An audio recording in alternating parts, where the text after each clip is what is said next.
ഇന്നത്തെ വേദഭാഗം വിശുദ്ധ ലൂക്കോസ് എഴുതിയ സുവിശേഷം 22 അധ്യായം 35 മുതൽ 71 വരെയുള്ള ദൈവവചനങ്ങളെ ശ്രദ്ധിപ്പിൻ.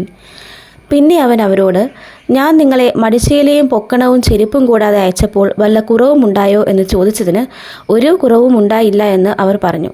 അവൻ അവരോട്, എന്നാൽ ഇപ്പോൾ മടിശീലയുള്ളവൻ അതെടുക്കട്ടെ, അവണ്ണം തന്നെ പൊക്കണമുള്ളവനും. ഇല്ലാത്തവനോ തൻ്റെ വസ്ത്രം വിറ്റ് വാളുക്കൊള്ളട്ടെ.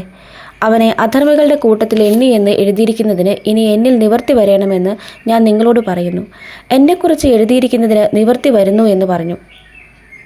കർത്താവെ, ഇവിടെ 2 വാളുണ്ട് എന്ന് അവർ പറഞ്ഞതിന് മതി എന്ന് അവൻ അവരോട് പറഞ്ഞു. പിന്നെ അവൻ പതിവ് പോലെ ഒലിവുമലയ്ക്ക് പുറപ്പെട്ടു പോയി. ശിഷ്യന്മാരും അവനെ അനുഗമിച്ചു. ആ സ്ഥലത്തെത്തിയപ്പോൾ അവൻ അവരോട്, നിങ്ങൾ പരീക്ഷയിൽ അകപ്പെടാതിരിപ്പാൻ പ്രാർത്ഥിപ്പിൻ എന്ന് പറഞ്ഞു.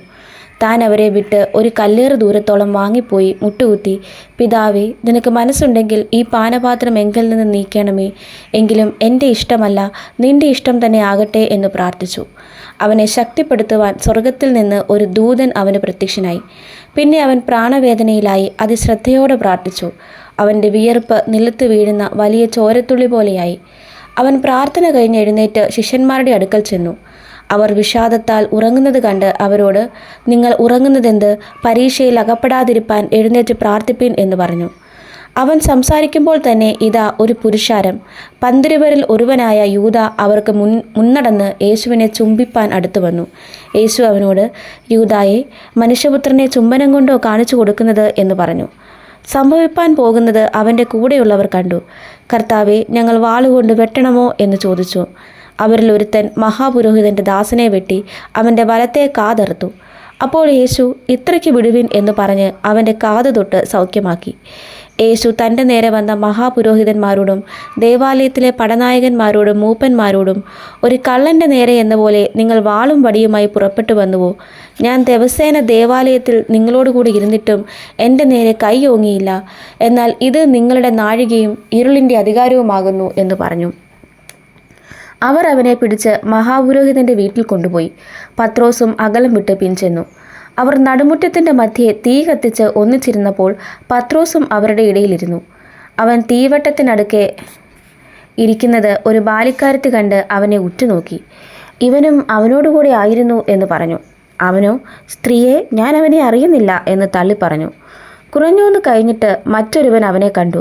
നീയും അവരുടെ കൂട്ടത്തിലുള്ളവൻ എന്ന് പറഞ്ഞു. പത്രോസോ, മനുഷ്യ, ഞാനല്ല എന്ന് പറഞ്ഞു. ഏകദേശം 1 മണി നേരം കഴിഞ്ഞാറെ വേറൊരുവൻ, ഇവനും അവനോടുകൂടെ ആയിരുന്നു സത്യം, ഇവൻ ഗലീലക്കാരനല്ലോ എന്ന് നിഷ്കർഷിച്ചു പറഞ്ഞു.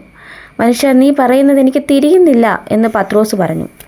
അവൻ സംസാരിക്കുമ്പോൾ തന്നെ പെട്ടെന്ന് കോഴി കൂകി.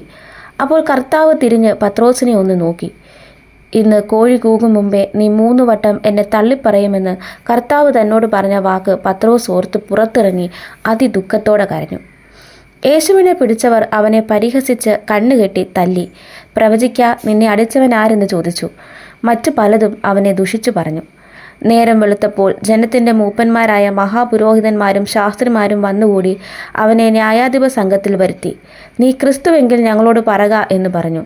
അവൻ അവരോട്, ഞാൻ നിങ്ങളോട് പറഞ്ഞാൽ നിങ്ങൾ വിശ്വസിക്കുകയില്ല, ഞാൻ ചോദിച്ചാൽ ഉത്തരം പറയുകയുമില്ല. എന്നാൽ ഇന്നു മുതൽ മനുഷ്യപുത്രൻ ദൈവശക്തിയുടെ വലത്തുഭാഗത്തിരിക്കും എന്ന് പറഞ്ഞു.